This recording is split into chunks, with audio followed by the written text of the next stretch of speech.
আপনি যেহেতু brand promotion করেন, সো ধরেন তরমুজ প্রমোশন করে দেন। আমার তরমুজের ব্যবসা শুরু হয়েছে, আপনি তরমুজের প্রমোশন করে দেন 1 মিনিটের মধু ভিডিও। মধু না না প্লিজ ক্যামেরায়। কি করবো জানি, তরমুজ, তরমুজের প্রমোশন, লাল লাল তরমুজ। আচ্ছা লালই তো হয় তরমুজ, সাদা হলে তো মানুষ কিনবে না। আপনারা যে তরমুজটা দেখতে পাচ্ছেন এটা যদি লাল না হয় আমি আমার নাম কেটে ফেলবো।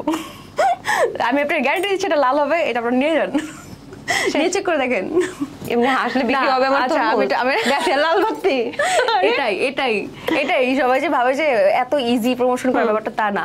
কারণ প্রমোশন যখন আসে আমাদের কাছে, তো যারা কন্টেন্ট ক্রিয়েটর ওরা চায় যে কন্টেন্টের মধ্যে ব্যাপারটাকে ফুটায় তোলার জন্য ওই রিলেটেবল একটা কন্টেন্ট বানায়, দেন ওখানে প্রমোশনটা করে।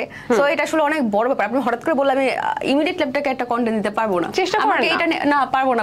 আমি এত এত ক্রিয়েটিভ না, আমাকে এটা নিয়ে অনেক ভাবতে হয়, অনেক অনেক কিছু করতে হয়, তারপরে একটা কন্টেন্ট আমি রেডি করতে পারি।